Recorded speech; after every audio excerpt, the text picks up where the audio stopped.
चलिए सोसाइटी में आज हम एक कदम और आगे बढ़ते हैं।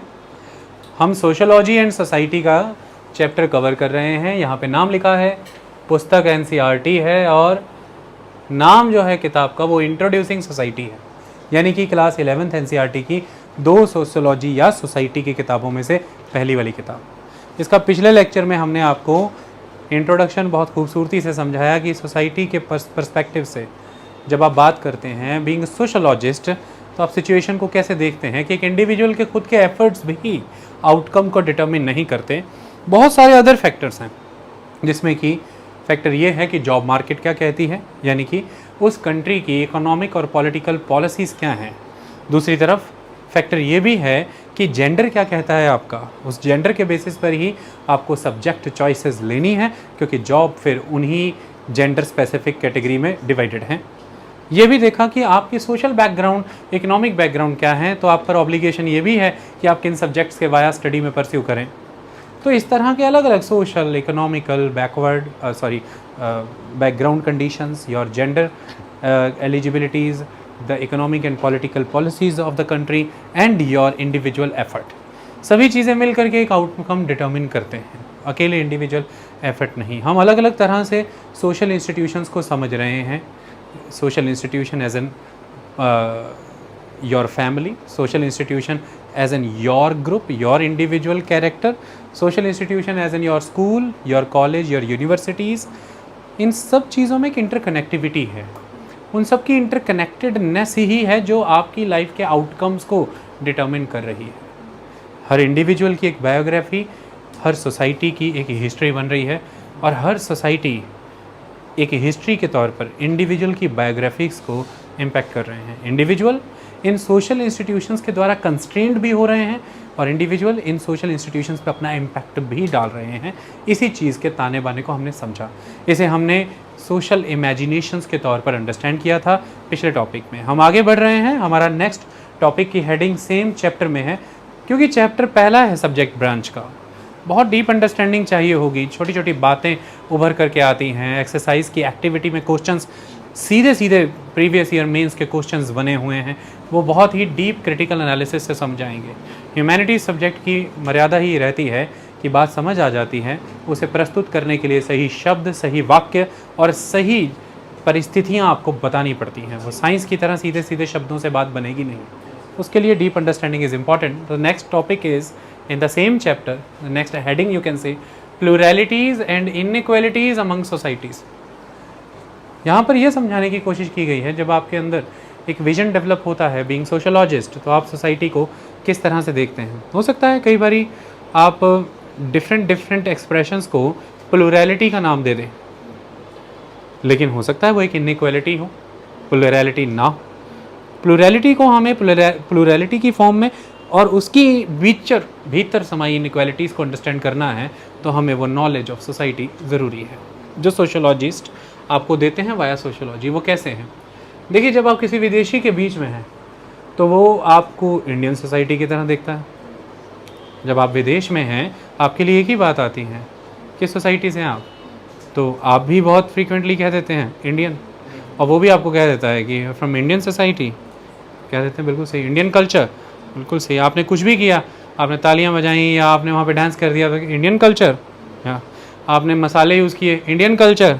हाँ, आपने साड़ी पहन ली, इंडियन कल्चर। सूट पहन लिया, इंडियन कल्चर। तो आप जब उनके बीच हैं तो आपकी एक सोसाइटी है, इंडियन सोसाइटी। बट सोसाइटी एक तो हो ही नहीं सकती, सोसाइटीज़ आर मैनी। आज की डेट में कई सोसाइटीज़ हैं, तो प्लूरलिज्म इज़ देयर। जैसे जब आप अब इंडिया में हैं, तो अब आप जब बात कर रहे हैं हमारी सोसाइटी में ऐसा नहीं होता, तो फिर मेरा अगला क्वेश्चन तो यही पैदा होगा, क्या सोसाइटी है आपकी और कौन सी सोसाइटी? तो दैट कैन बी लिंग्विस्टिक, है ना। जैसे मैंने कहा कि मैं लेक्चर, आप मेरे पास एडमिशन लेने आए और मैंने कहा कि मैं लेक्चर हिंदी में दूंगा, तो आप आगे से मुझे कह रहे हैं हमारी सोसाइटी में ऐसा नहीं होता। तो अब हैं तो हम दोनों इंडियन सोसाइटी से ही, आप भी और मैं भी। अभी थोड़ी देर पहले हम एयरपोर्ट पे थे तो वो विदेशी हमें इंडियन कह के बुला रहा था, हमारी सोसाइटी भी सेम थी। थोड़ी देर में ही जब वो हमसे अलग हुआ, हम दोनों एक दूसरे से रूबरू हुए, तो आपकी सोसाइटी अलग हो गई, मेरी अलग हो गई। क्या आधार बना? भाषा। अब एक लिंग्विस्टिक सोसाइटी आपकी और एक लिंग्विस्टिक सोसाइटी मेरी है। थोड़ा मुझे फाइन ट्यून होना होगा आपकी लिंग्विस्टिक सोसाइटी के अकॉर्डिंग, थोड़ा आपको मेरी लिंग्विस्टिक सोसाइटी के अकॉर्डिंग फाइन ट्यून होना पड़ेगा। हम दोनों को एक लेवल पर कॉम्प्रोमाइज़ पे आना ही पड़ेगा, या कह लीजिए एडजस्टमेंट में। ये एडजस्टमेंट किस लेवल तक हो सकती हैं, सोशोलॉजिस्ट सिखा देगा आपको वह सोशोलॉजी। समाज में सौहार्द बना रहेगा, प्रेम बना रहेगा, विकास होता रहेगा। तो उसका एक उपाय है ना कॉन्वर्सेशन लैंग्वेज। जब हम बात करते थोड़ी इंग्लिश थोड़ी हिंदी, ये सबसे ज़्यादा एक्सेप्टेबल फॉर्मेट है ना, पूरी इंग्लिश और पूरी हिंदी से भी अधिक, क्योंकि बात ज़्यादा समझ में आ जाती है, क्योंकि शब्द हम इस्तेमाल करते हैं उस तरह से।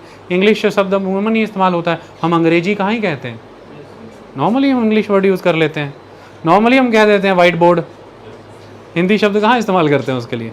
नॉर्मली हम कह देते हैं क्लासरूम, कक्षा कहाँ कहते हैं।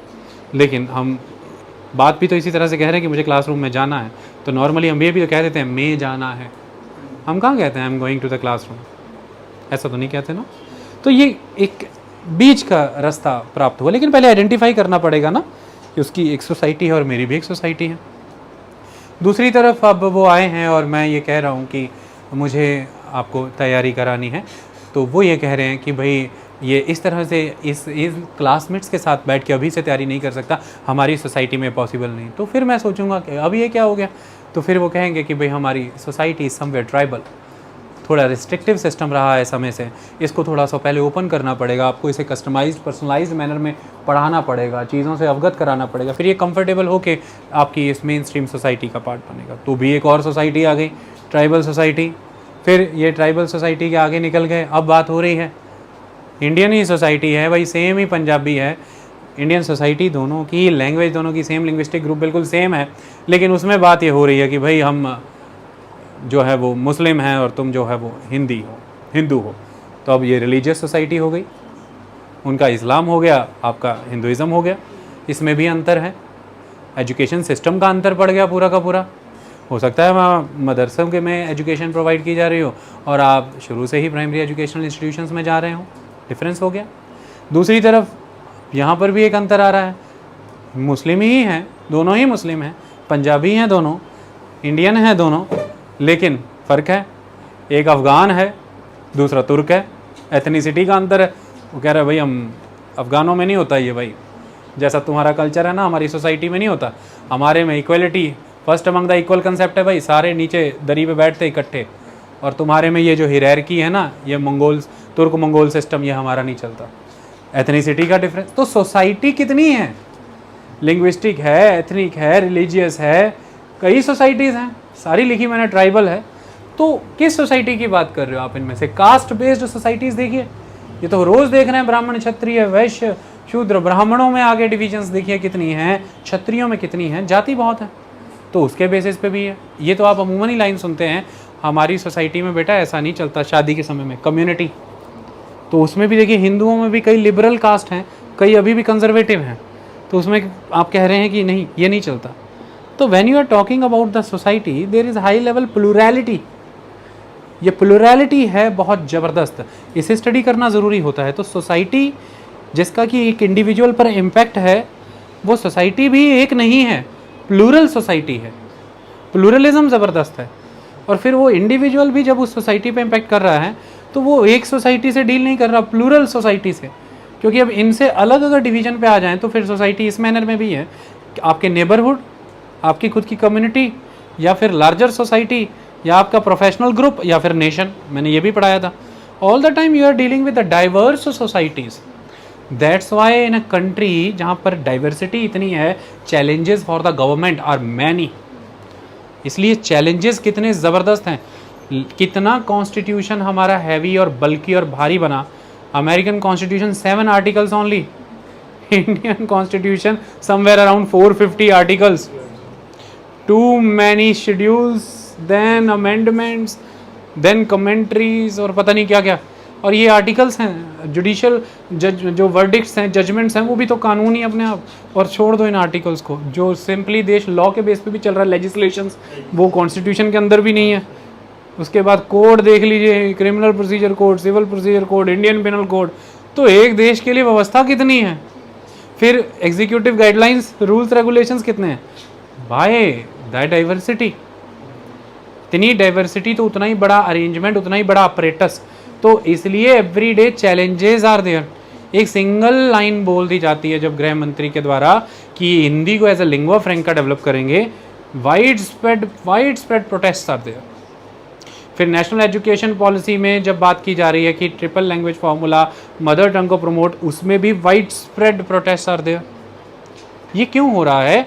बिकॉज सोसाइटी में प्लूरल सोसाइटी सिस्टम एग्जिस्ट कर रहा है, जो उस सोसाइटी की डोमिनेंट डाइवर्स कैरेक्टर से आ रहा है। तो चैलेंजेस आर मैनी, मतलब एक इंडिविजुअल को कई सोसाइटीज़ डिफरेंट मैनर में प्रभावित कर रही हैं, और वो इंडिविजुअल उन सोसाइटीज़ को डिफरेंट मैनर में प्रभावित कर रहा है कंट्रीब्यूट करके। इसमें जहाँ भी कहीं समस्या उत्पन्न होती है, वो फिर इंडिविजुअल यानी कि उसका खुद की पब्लिक प्राइवेट ट्रबल या प्राइवेट प्रॉब्लम एक पब्लिक इशू में उभर आता है। हमने ये पढ़ा था कि आपकी इंडिविजुअल ट्रबल्स, आपकी खुद की personal troubles, personal problems can become public issues also. Okay, you are suffering from language barrier, you are from a linguistic minority group. आप एक लिंग्विस्टिक माइनॉरिटी ग्रुप हैं, यानी कि आप एक ऐसे क्षेत्र में रहते हैं जहाँ पर आपकी भाषा बोले जाने वाले लोग बहुत कम हैं और जो दूसरी भाषा बोलने वाले लोग बहुत ज़्यादा हैं। तो आप यहाँ पर भाषा के आधार पर माइनॉरिटी में हैं, मेजॉरिटी के सामने कम है नंबर में। तो ये हो गया language based minority, it is the linguistic minority. जैसे कि मान लीजिए पंजाब में Punjabi speakers, they are linguistically majority. Punjab में Punjabis are linguistical majorities, but Punjabi living in Assam they are linguistic minority. तो पंजाबी जब आसाम में रह रहे हैं तो लिंग्विस्टिक माइनॉरिटी, वहाँ पे आसामीज़ लैंग्वेज, अहोमिया लैंग्वेज जो है वो बोली जा रही है। ऐसे में अगर देखा जाए तो वो पर्सन, इंडिविजुअल पर्सन को स्कूल जो मिल नहीं रहा कोई अपने बच्चे को डालने के लिए, जहाँ पर प्राइमरी एजुकेशन उस बच्चे की मदर टंग में दे दी जाए। वो बच्चे की मदर टंग पंजाबी है और वो एक स्कूल में जाना चाहता है बच्चा, लेकिन मदर टंग पंजाबी है, बट वहाँ पर तो मेजॉरिटी लैंग्वेज असमीज़ है। तो वहाँ पर जो एजुकेशन का सिस्टम है, मीडियम ऑफ इंस्ट्रक्शन असमीज़ है। ऐसे में वो बच्चा तो फिर पढ़ाई ले ही नहीं पाएगा, तो इसके लिए भी व्यवस्था रखनी पड़ रही है। तो इसकी खुद की इंडिविजुअल प्रॉब्लम, यहाँ पर इंडिविजुअल प्रॉब्लम नहीं है, ये देश भर में इतने डाइवर्स नेशन की एक पब्लिक इशू होगा, क्योंकि फिर अदर लिंग्विस्टिक ग्रुप्स भी तो किसी ना किसी मेजॉरिटी लैंग्वेज स्टेट में या मेजॉरिटी लैंग्वेज रीजन में माइनॉरिटी हो जाएंगे ना, because the same is possible with the officer of Hindi category. अब उसके बच्चों को तमिलनाडु में स्कूल में पढ़ने डालना है तो क्या करेंगे? आप पोस्ट कर दिए गए हैं, you are from northern areas, Hindi बोलते हो आप लोग, अब आपके बच्चों को डालना है, the formula is Tamil, dominating language is Tamil. तो what is the solution to provide the integrity to the nation? National integration is required. उसके लिए एक राज्य से दूसरे राज्य में पोस्टिंग्स आर देयर, तो उसमें सबसे इम्पॉर्टेंट है कि आपको वहाँ पे फैसिलिटेट करा के देना है। सो आपके मदर टंग में इंस्ट्रक्शन के लिए वहाँ पे एजुकेशनल इंस्टीट्यूशन हो, ऐसा प्रबंध संविधान ने किया है। सो द थिंग इज़, ये not the problem with the Punjabi living in Assam, it is the problem with every second group, because किसी ना किसी मेजॉरिटी स्पीकिंग स्टेट में वो लिंग्विस्टिक माइनॉरिटी हो जाएगा। तो ऐसे में it is not the individual problem, it is a public problem, it is a public issue. उसको रिड्रेस किया गया है फिर वाया द कॉन्स्टिट्यूशन और via the laws.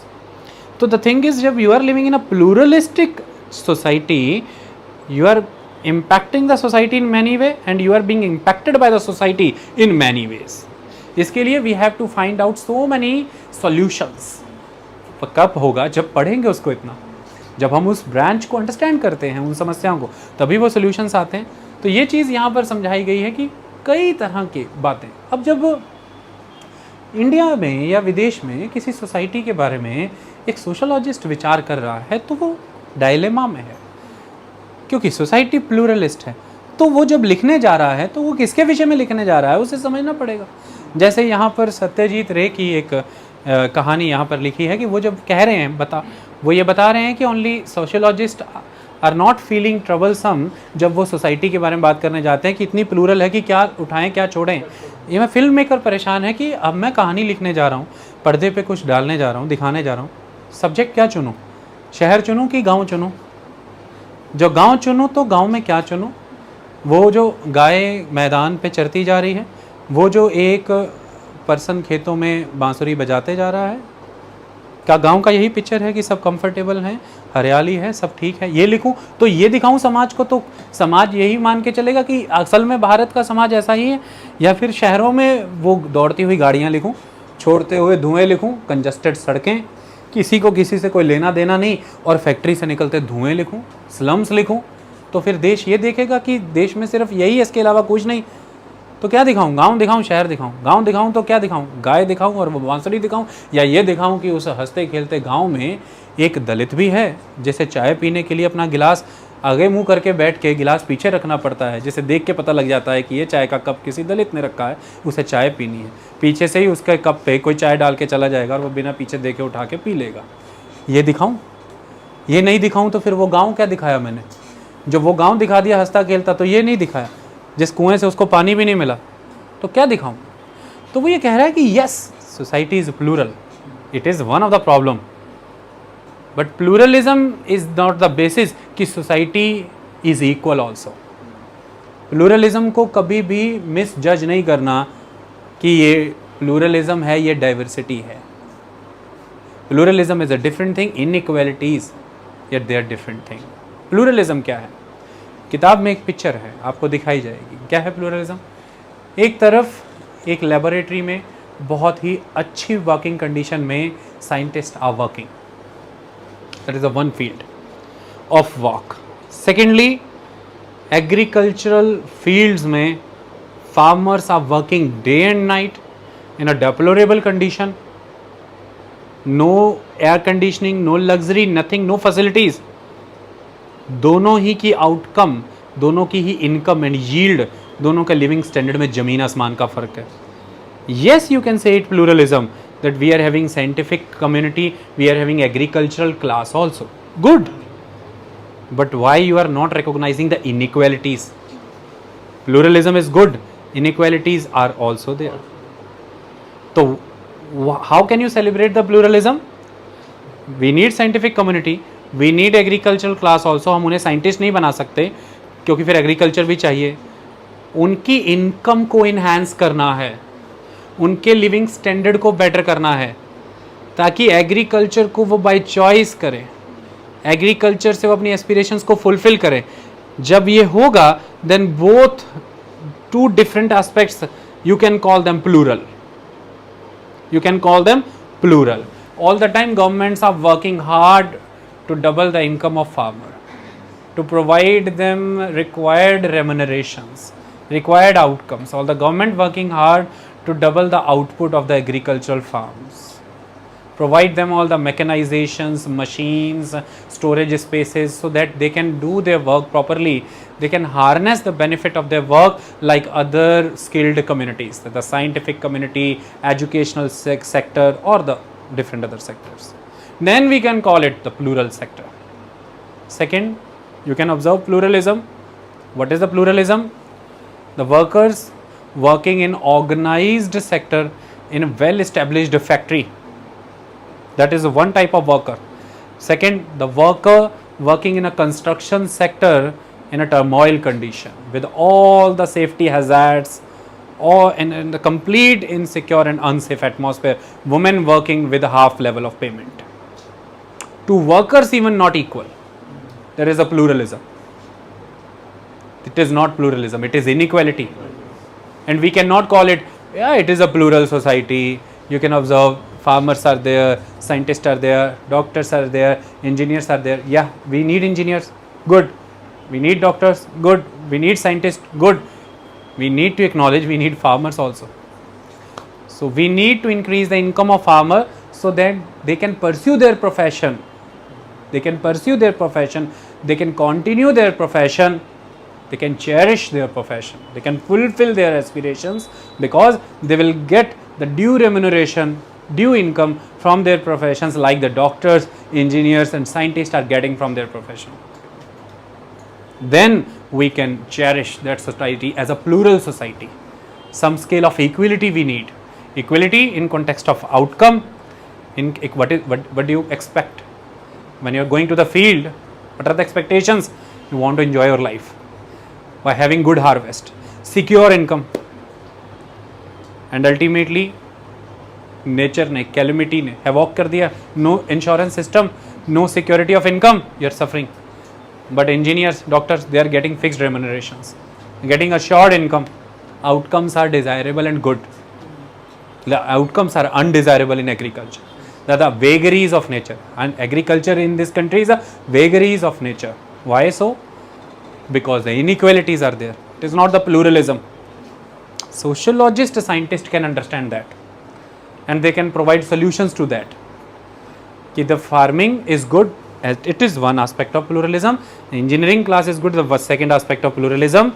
The problem is not the pluralism, the problem is the inequality embedded into that pluralist system. So that is what. तो sociologist तंग है, क्या दिखाए तुमको, किस सोसाइटी की बात लिखे अखबार में, किस सोसाइटी पे रिसर्च करे, एनालिसिस करे, और तुम तो उसी की नज़र से देख रहे हो, तो वो तुम पिक्चरों में वही देख रहे हो जो दिखा रहे हैं, तो फिर तुमको दिखाया क्या जा रहा है। सोचो एक राइटर के लिए सब्जेक्ट उठाना कितना मुश्किल होता है कि वो किसे उठाने जा रहा है, वो क्या दिखाने जा रहा है। अब देखो, एक नज़र घुमा के देखो, स्लम डॉग मिलेनियर मूवी में उस ऑथर ने, राइटर ने, डायरेक्टर ने वही सब्जेक्ट उठाया, स्लम्स उठाए धारावी के, मुंबई के।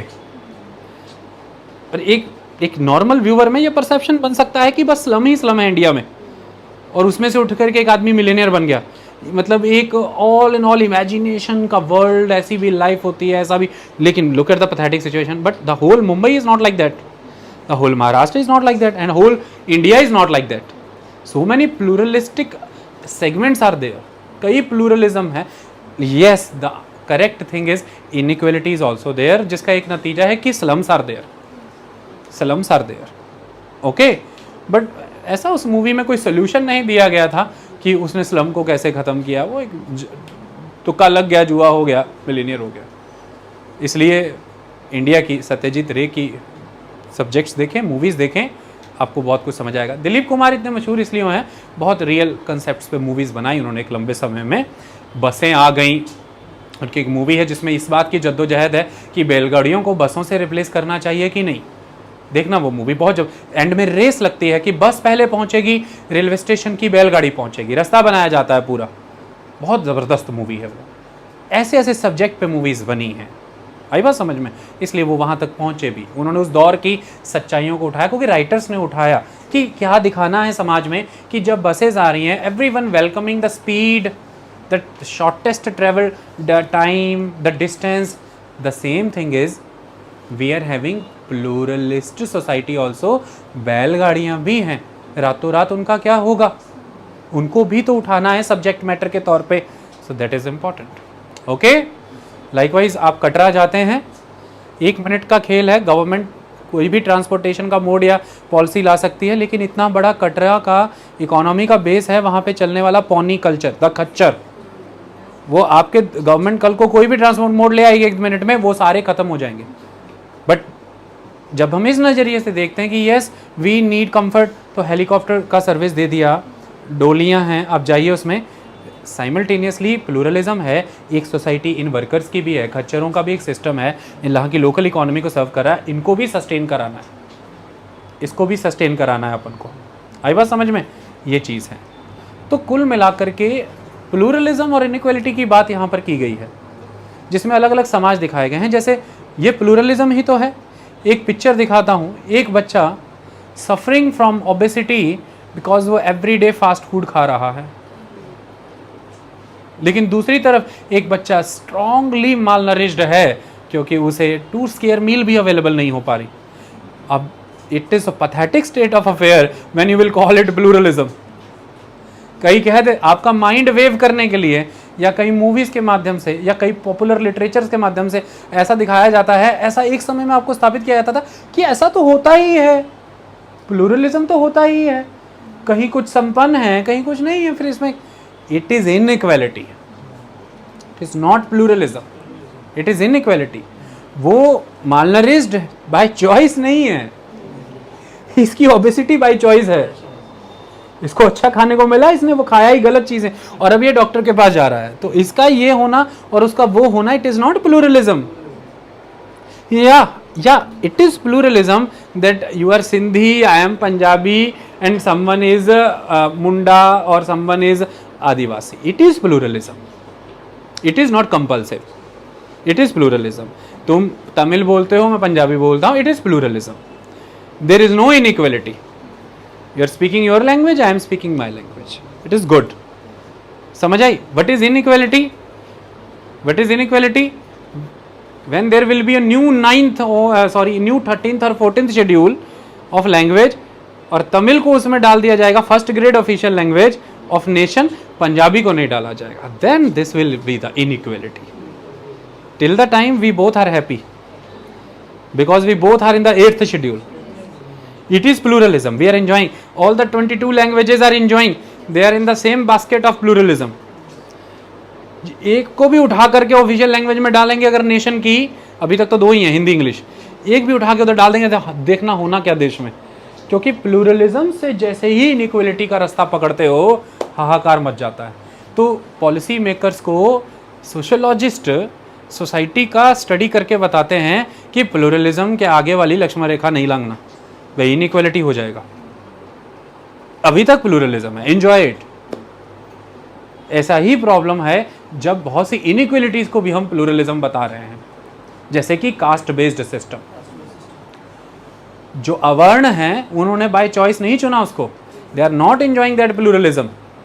जिनको आउटकास्ट कर दिया आपने लंबे समय से, और बहुत से लोग बैठ के जस्टिफाई करेंगे कि तुम क्यों नहीं तुम तमिल बोलते हो ना, तुम पंजाबी बोलते, ऐसे बड़े मिलेंगे तुमको साइकोलॉजिस्ट, तुम पंजाबी बोलते हो ना, ये प्लूरलिज्म है ना, तुमको बर्दाश्त है ना. तो ऐसे ही भाई समाज भी है, ब्राह्मण क्षत्रिय वैश्य शूद्र, प्लूरलिज्म है, सबका अपना अपना रोल है, सब अपना अपना रोल निभा रहे हैं. यहाँ पे फिर ये सोशोलॉजी की स्टडी के बाहर का कंसेप्ट इसलिए हो जाता है कि ये जस्टिफाई इसको नहीं कर पाएगा कि ये विभाजन तुमने किस आधार पर कर दिया. समझो इस बात को कि तुमने कैसे उसको परमानेंटली ही उस कैटेगरी में डाल दिया, जबकि वो कितनी ही मेहनत कर ले, कितने ही स्किल्स अर्न कर ले, तुम उसके साथ लगे हुए हैं, जितनी भी डिसएडवांटेजेस है उन्हें हटने ही नहीं दे रहे हो. समझो इस बात को. ओके, तो वहाँ पर it is not pluralism, it is inequality. कि क्योंकि तुम ब्राह्मण हो या क्षत्रिय या वैश्य तो तुम्हें बहुत सी सुविधाएं हैं, और क्योंकि वह शूद्र है तो उसे बहुत सी सुविधाएं नहीं है, और इसमें से अगर कोई इन चारों वर्णों से बाहर हो गया, आउटकास्ट है, दलित है, उसको तो फिर कुछ भी नहीं है, वो तो परमानेंट सपोर्टर हो गया पहले 4 वर्णों का. ये भाई प्लूरलिज्म नहीं है, ये इनइक्वालिटी है. इसको इनइक्वालिटी को ख़त्म करना है. इसलिए आप कई बार सोचते होंगे कि लिंग्विस्टिक सिस्टम को अब बोल रहे हैं कि ठीक है, एथनिक को बोल रहे हैं ठीक है, रिलीजियस को बोल रहे हैं ठीक है, ट्राइबल को बोल रहे हैं ठीक है, कास्ट से इनको आग क्यों लगती रहती है? नहीं, कास्ट से भी हमें कोई आग नहीं है. अगर वो प्लूरलिज्म हो, वो इनइक्वालिटी में जब बदल रहा है तब समस्या है. इनइक्वालिटीज एम्बेडेड जो है उसमें ख़त्म कर दो, फिर कास्ट में समस्या क्या है भाई? कास्ट बेसिस बनी इनइक्वालिटी का तो प्रॉब्लम हुई. कास्ट सिस्टम में से इनइक्वालिटीज वैनिश कर दो, फिर वो फुल टू प्लूरलिज्म मजे लेने का मजा, जितना मर्जी एंजॉय करो. इसमें कंटिन्यूअस वर्क करते रहती है ब्रांच ऑफ सोशियोलॉजी. समझ आई कि by the didn't of this caste category इसको ये डिप्रीवेशंस फेस करनी पड़ती हैं, जिसकी वजह से इसकी ये जो कास्ट है परमानेंटली डिसेबल्ड क्लास हो जाती है, और बाकी की कास्ट उसके साथ जुड़ी एडवांटेजेस की वजह से परमानेंटली एबल्ड कास्ट हो जाती हैं. तो ये एबिलिटी और ये डिसेबिलिटी एक खाई बनाती जाती हैं, और ये फिर प्लूरलिज्म नहीं है, ये इनइक्वालिटी है. इसी को पाटने के लिए इक्विटी का कंसेप्ट आता है कि इनको भैया ऊपर उठाना पड़ेगा, फिर बराबर हो, फिर कास्ट का कोई लोचा ही नहीं, कोई लफड़ा ही नहीं. समझ आई बात? प्लूरलिज्म तो वहाँ पे कभी भी, एक बात मैं आपसे पूछना चाहता हूँ, जब रिजर्वेशन की बात आई तो कभी भी आप एक चीज़ देखें, कास्ट खत्म करने की बात की या कास्ट बेस्ड रिजर्वेशन देने की बात की? कास्ट बेस्ड रिजर्वेशन देने की बात की, इनइक्वालिटी खत्म करने की बात की. प्लूरलिज्म से समस्या क्या है? कास्ट तो खत्म ही नहीं किया, कास्ट के साथ जुड़े नेगेटिव एलिमेंट और डिप्रीवेशंस को खत्म करने की बात की. यही कॉन्स्टिट्यूशन का रोल है. कॉन्स्टिट्यूशन को आपकी कास्ट से लेना देना नहीं, वो नहीं कहता क्या कास्ट रखो क्या नहीं, वो कहता कास्ट के साथ जुड़ी हुई डिसएडवांटेजेस को नहीं रखना भाई, और किसी कास्ट की वजह से कोई एडवांटेज भी नहीं रखनी. कॉन्स्टिट्यूशन इसे रिकॉग्नाइज नहीं करता. आर्टिकल 14 इक्वलिटी बिफोर लॉ, जाति वगैरह सब साइड लगा दी उसने. ब्राह्मण हो कि शूद्र हो, हत्या की है तो बेटा बराबर सजा मिलेगी, और जो हत्या नहीं की है तो बराबर रक्षण भी मिलेगा. Article 14 equality before law, equal protection of law. हत्या की है तो सजा ब्राह्मण को भी उतनी मिलेगी, हत्या नहीं की तो सुरक्षा शूद्र को भी फिर उतनी मिलेगी. लेकिन पहले ऐसा नहीं था, पहले तो जाति के आधार पर चल रहा था. प्लूरलिज्म विद इनइक्वालिटी जबरदस्त था. अब हम प्लूरलिज्म को जिंदा रखते हुए इनइक्वालिटियों को घटाना चाहते हैं. हर सेगमेंट में वर्किंग क्लास जो है वो with grace with dignity work करे। इसके लिए आउटकम्स जो हैं ऑलमोस्ट हमें उनके लिए डिग्निफाइड लाने पड़ेंगे। किसी वर्कर के आउटकम बहुत ही डिमिनिश्ड है, किसी वर्किंग सेगमेंट के आउटकम कम काम करके बहुत ही फ्रूटफुल है। ऐसा नहीं होना चाहिए। मैं नहीं कहता इक्वल वर्थ हो, इक्वल पे हो, इक्वल सैलरी हो, लेकिन जो एक ह्यूमैनिटी ग्राउंड पर एक ह्यूमन डिग्निफाइड एग्जिस्टेंस के लिए एक लेवल ऑफ डिज़ायरेबल आउटकम सबके लिए आनी चाहिए, उसे अचीव हमें करना है। आई बात समझ में? ये चीज़ है। इक्वलिटी का मतलब समानता स्थापित करना कभी भी नहीं होता। इक्वलिटी का मतलब ये होता है कि सभी के लिए एक स्तर पर समान अधिकार, समान बुनियादी आवश्यकताएं पूरी की जाएं, सुविधाएं मुहैया कराई जाएं। इक्वलिटी का मतलब अब ये नहीं है कि आपको उठा करके इसरो का साइंटिस्ट बना दें, क्योंकि तुम ये चाहते हो कि वहाँ साइंटिस्ट है, मैं घर पे बोर बैठ रहा हूँ, मुझे साइंटिस्ट बनाओ। तुम्हें साइंटिस्ट बनने के लिए सारी एजुकेशन, सारा स्कूल कॉलेज, सारा मटेरियल तुम्हारे नियर बाय एरिया तक पहुँचे, तुम्हारी रीच में आए, ये इक्वलिटी देना है। अब बनना तुमको साइंटिस्ट खुद ही है बेटा। तुम कल को ये ना कह पाओ कि क्योंकि सुविधाएं, क्योंकि शिक्षा, क्योंकि ये नहीं मिला इसलिए मैं साइंटिस्ट नहीं बन पाया। तुम यही कहो कि क्योंकि मैं पढ़ा रहता था इसलिए मैं नहीं बन पाया। सरकारें ये सुन के ज़्यादा खुश होती, कोर्ट भी यही सुनना चाहता है, क्योंकि तुम्हारी नाकामयाबियों को वो अपने पे लेना नहीं चाहते। इतनी बात समझ में आ गई? प्लूरैलिटी और इनइक्वलिटी का कंसेप्ट क्लियर आ गया। यहाँ पर मैं अमर्त्य सेन नोबेल लॉरेट हैं, नोबेल प्राइज़ विनर हैं।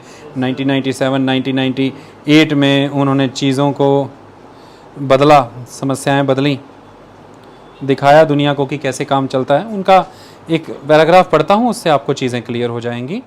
मैं चाहता लिख भी सकता